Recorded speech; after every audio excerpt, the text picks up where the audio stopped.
Hi everybody, this is Greg Tanner for The Mindful Eye and the photo of the week on the Daily Critique. This week's photo of the week was submitted by Marion, who's an intermediate photographer. I'm going to give you the backstory in just a few minutes on this image.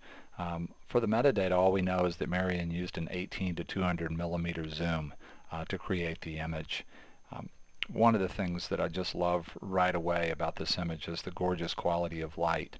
And looking at the shape of the catch light and some of the information in the catch light, it's pretty easy. Also, knowing the backstory in just a second helps too. It's pretty easy to imagine that this is window light, and window light can be just a beautiful source of light for portraits. And in this particular shot, with the position of the portrait subject and Marion's position and the position of that light, all of that is coming together to create a beautiful quality of light in the eyes that really makes the eyes come alive in this portrait. And that can be a very, very important part of photographing people, is having the eyes alive. And the other thing about this quality of light is it's coming in at a bit of an angle. This person has a lot of character in their face, and the size of the light source, the direction of it relative to her, is really driving an enormous amount of dimension and depth into this image. I mean, this image is one of these images where you feel like you can almost just reach through the screen and get into a three-dimensional reality. You see in a beautiful way the flow of light in an overall sense across the face, and then you see it start to fall off into this shadow on this side of the face, and then it's just beautiful how the same light source comes back around and creates this highlight and then shadow again. Beautiful how the quality of light in the framing here, the hair is mimicking the overall shape of the face and framing in a really beautiful way. The other thing that I'm really enjoying about this image is the expression.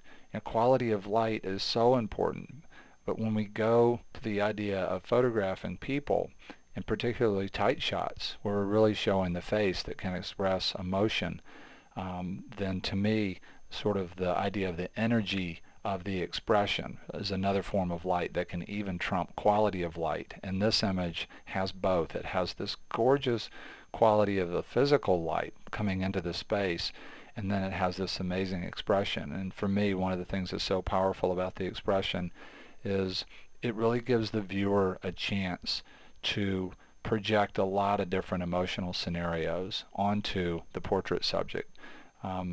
Just the fact that she's looking away, and the fact that in some respects it's an in-between expression. I mean, I think this could express everything from calm to resigned to determined to some kind of nostalgic sadness, so many different things, and each viewer is going to get a chance to have the potential of many different experiences, even if you were to put this photograph away and then come back to it, just depending on your mood and time of day. And that's really powerful. The fact that it's in black and white. Colors come with their own baggage, and one of the bits of baggage that color comes with is emotional suggestion. Warm colors tend to suggest things that are inviting and things that are positive, and cool tones can suggest other things, and then combinations of colors can create their own emotional energy. And without the color, with the black and white here, for me, it really adds to this potential of an emotional experience while you're looking at this image. And then another thing is the way black and white or monochrome has been managed here. There's just a richness of tone in addition to the quality of light that gives this image an enormous amount of dimension. Just really beautiful from a tonal standpoint. I love the shallow depth of field, and I love the fact that in the background there's a little bit of information back here. There's a space that you can go into where you might imagine something about where she is, but not enough to peg it to a place in the image. I also love the fact that there's just a little bit of detail to carry us down into this part of the image. Now for the backstory, and I don't want to be too heavy-handed here, but part of the reason for picking this image is that a lot of people just celebrated a Christmas holiday or another holiday that's maybe one of your biggest holidays of the year. And by the time we post the next photo of the week, it'll be the new year.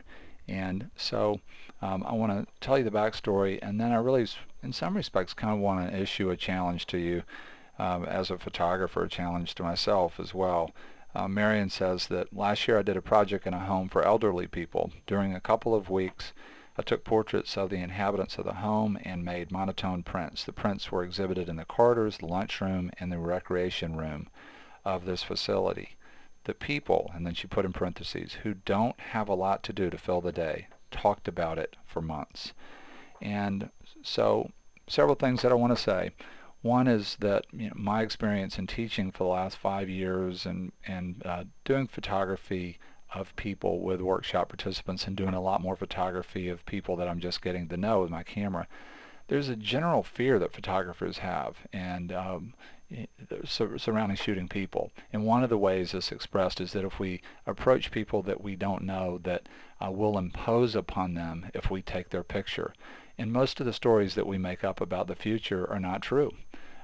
If that wasn't true, then we could all win the lottery every day or whatever. When we start to make up stories about the future, it's really gone off the rails for us. And we could talk about that in theory and say, well, yeah, we're probably making up stories that aren't true. Or we could test these stories by actually having a new experience. We could go out and photograph people that we're just meeting or that we're just getting to know. And one of the things that we would find out that's very powerful is that so much of the time the opposite of that projected fear is what's true. Not only are we not going to impose on people, for a lot of people, for us to just simply share our joy as a photographer could be an enormous service that we provide to this other person. And we can get carried away and think that we've got to build a house for somebody or something to be of service. But just sharing your joy with another person by taking their picture, even if you never made a print, if you just spent some time with somebody and took the picture and let them look at the back of the camera and just had an exchange with this person where the intention is to share something that you are very happy about doing, that can spread out like a wave and do something that would be amazing. And so my hat is off to Marion for doing what amounts to an incredible service project.